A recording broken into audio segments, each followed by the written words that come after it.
When my journey being homeless started, I was so unsure about what to do, how to navigate it. I had never experienced anything like this before. It was completely new for me, and I remember taking the bus rides and the BART rides and just traveling to my sister's house every weekend and thinking, is this the weekend I figure everything out? Is this the weekend that I figure out how to do this or how to live this new life that I have? And every weekend I would come back and I would just be like, I don't know what I'm doing. And I was dealing with so much uncertainty and just feeling really lost and really alone. And there were so many people who were there to help me through that, just asking me, how are you doing? Are you doing okay? How are you dealing with this? And I didn't know what to tell them because what do you tell people? You know, I'm okay. Every day was just uncertainty. I was just faced with, where am I going to stay today? What am I going to do? Where am I going to eat? How am I going to manage money so that I'm not spending too much on eating or I'm spending too much on supplies at once? Where am I sleeping tonight? Is that place safe? Is the people I'm staying with safe? What if it's not safe? How do I deal with it? My PTSD and my anxiety and everything like that was on full alert, and I really did feel like I was in survival mode for the first 3 weeks or 4 weeks, however long before I got to where I am now. And it was scary, but there was so many people there that helped me through that. And I also spent so much time in nature. I went on bike rides every time I went down to Alameda to visit my sister. I would bike ride around the island and I would spend a lot of time, as much as I could, outside. Just taking in the sights and being in nature helped a lot with my anxiety and how I was feeling and just how I dealt with everything. I don't have a lot of footage from that time because I was so anxious, but I wanted to share the clips that I did have, the tiny clips of the bus rides and my little experiences there so that you guys could see it. Hello everyone. There's this weird thing in the shot because it's the steering wheel. Sorry. I don't feel like changing it. So this is how we're gonna film. It's been a couple of weeks since I last updated you guys with where I'm at as far as being homeless and things like that. I believe that the last time I talked to you guys, I started sleeping just random places during my work days. So I work 3 days out of the week, and I would just be trying to find somewhere to stay over those days. And then on my days off, I would go down to Alameda to stay with one of my sisters. So it's been nice because it gives me some stability and routine. I love Alameda so much now. Like, I have grown to appreciate it so much. It's such a magical little place, and it's so quaint and so serene. And I mean, every place has its stress, no matter where you are, but it really is just a really great place. And it's kind of given me some breathing room to just kind of sit back and actually think and not be so overwhelmed by everything that's going on. I have talked to so many people about everything that I've started realizing that I think I'm just kind of in survival mode. Like, I was talking to my mom about this morning, which before I get into that, I do want to mention I'm in one of my parents' vans. My parents, my lovely parents, hello mom and dad. I know you're probably watching this after the fact, but still, thank you so much for giving me this car to use. They had a spare car that they were not using, and it happened to be a van. And so I'm staying in this van. This is my first night with it, and so there's nothing in here. I don't have any of my stuff other than just my backpack, but we're gonna make it work. I can't get into my storage unit because it's too late at night because I worked tonight. But tomorrow, before I head down to Alameda, I'm just gonna get my stuff or some stuff so that I can be prepared with like sleeping in here, just, you know, like my sleeping bag, things like that. I have my full mattress that I might be able to put back there, but I haven't decided on that yet. I'm torn about that. I'm going to think about it. But my kind parents came down this afternoon and brought this car down for me. And I just, oh, the timing was just, it was perfect. Let me tell you guys, it was perfect. I had been kind of roughing it on my own for about, I guess, a month and a half, 2 months. No, it was probably about a month and a half. And it's just tough. Being homeless is not bad and it's bad at the same time because it really depends on the day and it depends on what's happening, and it also depends on your mental state and what's going on in your head, and it really just depends. And that's part of what has been very interesting to me, is that so much of my experience with everything and how it affects me is very much based on all of the factors, like what I'm doing that day, who I'm around, what I'm thinking about, where my mental state is, things like that. It's very interesting to see that correlates so strongly, which obviously it does every day, but it's for whatever reason been very apparent to me in this journey. So I guess that's a good thing and a frustrating thing because it makes me realize some things about myself that I could change. I think the stress of the situation, which is funny because I don't feel stressed, but I have symptoms of stress. Like I have trouble concentrating a lot. If I'm trying to concentrate for long amounts of time, it's hard for me to do, which tends to happen when I'm stressed. I have been sleeping, but not well.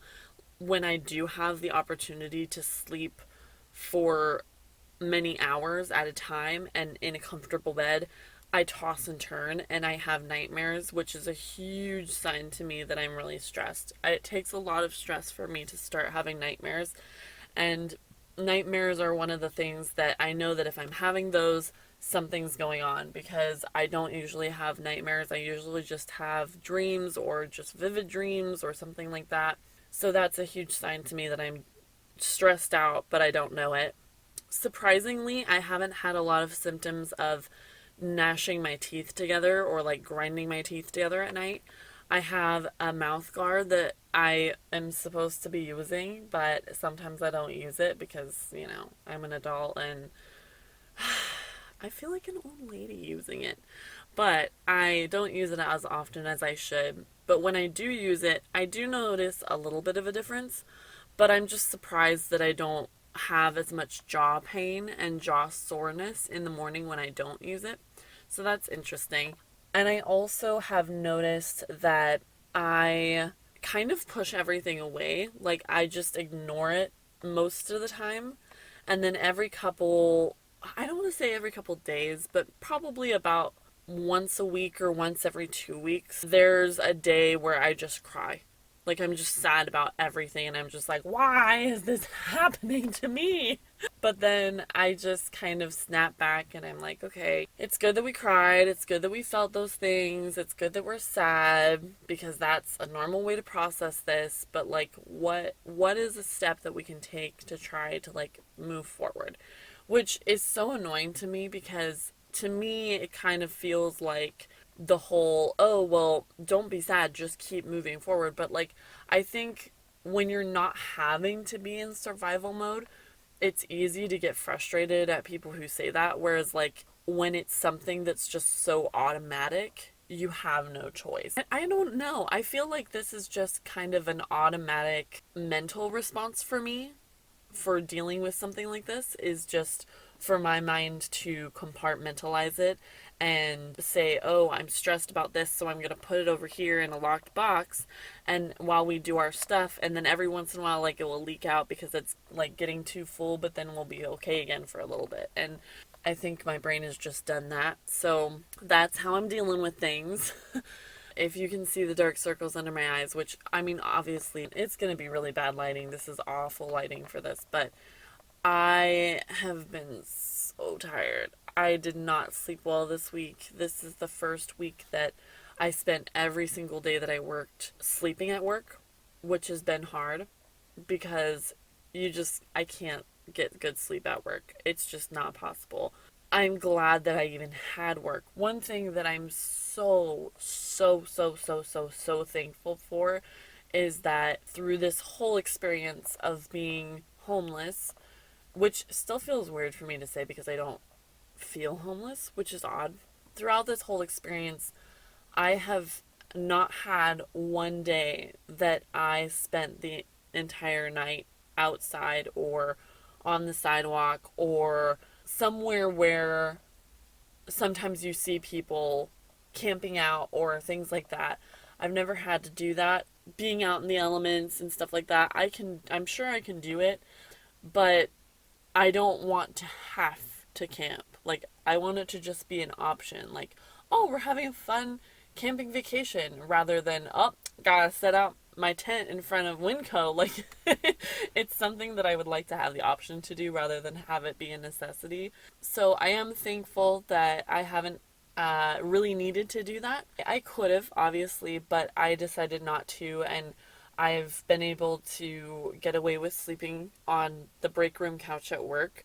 Most people that I've talked to about it have not noticed, or they've said that they just assumed that like I just got to work really early when in fact I just slept there. Good work ethic tips. Just sleep at your job. But yeah, I just am very thankful that I've never had to rough it, if you will, in this whole ordeal because that's been helpful for my mental state, I think. And I'm also really thankful that my sister was able to provide kind of a routine for me in the sense of giving me somewhere that I could go during my days that I don't work that could just be a consistent thing and could be an escape for me, but also a support system. And I'm thankful that I have my phone. I have a phone that works. I'm able to pay my bills because I have a job. I'm thankful for all of those things. It's more of just figuring out the logistics of it. Like, how can I save up money to get a place? How can I maintain that place if I get it? Things like that. It's just random logistical things to help us maintain this sense of security, which also has been interesting for me is being on the outside of someone who has stability like that and realizing that it's not stability at all. And that's terrifying because you realize that you could be homeless at any moment.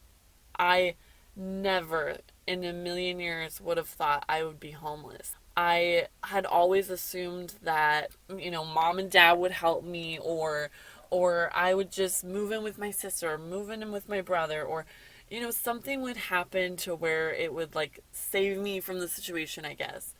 But it's interesting to me that like it wasn't like that. It's a very weird experience to go from having something that worked, albeit not perfectly, but was a connection nonetheless, and was something that I didn't expect to go the way that it did, and then have it just happen literally overnight, living somewhere and then not living somewhere. I think out of all of this, and by me sharing this with you guys, I guess I want to just bring more awareness to one, what it's like to mentally go through something like this. Not so much physically. I mean, I can't record every second of every day. I wish I could. I think it would be interesting, to be honest, as a viewer to see that. But I record what I can and I try to think of ways that I can describe or share what I'm going through with you guys. But mentally, it's so interesting to see how it changes our perspective on things. And I will be the first to admit that I was definitely someone who judged people who were homeless. Just by default, I think it was growing up and always assuming, oh, they're homeless, I'm not going to interact with them, because you don't really know what to do. As a kid, you just don't understand like what's really going on, I think. And then as you get older, you are so used to the perception, and also dealing with that, as well as not really knowing why they're there or how they got there. And now being homeless, I do have a lot more compassion for people who are, because I don't know how they got there. I don't know how they ended up being in the situation that they're in, and I don't know. It kind of opens my eyes to a different perspective on things, which is really great. I mean, it's always good to explore that. But it is like 3 a.m. and I'm really tired. So I'm going to try to get some sleep. I don't know if I'm going to be able to sleep, but we're going to try. And I'm going to get up fairly early in the morning and then go to my storage unit, get some stuff to help make this into something that I can sleep in. Not that it will be necessary over the next couple days, because I'll be at my sister's house, but just for when I come back from my work days, then it will already be set up and I don't have to worry about setting it up the day of.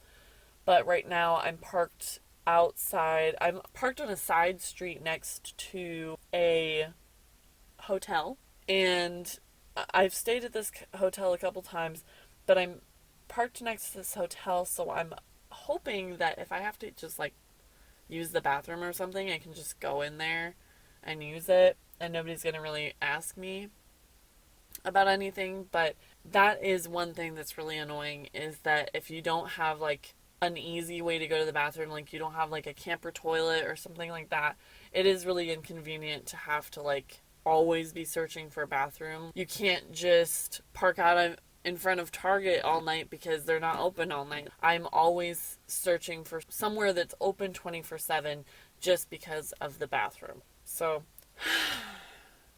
frustrating little facts. Anyways, I really am going to try to go to sleep now. I need to actually try to do that. Oh, hey, there's a rooster out there. That's funny. I have a rooster as a neighbor as I sleep tonight. Okay, I'll talk to you guys later. Bye.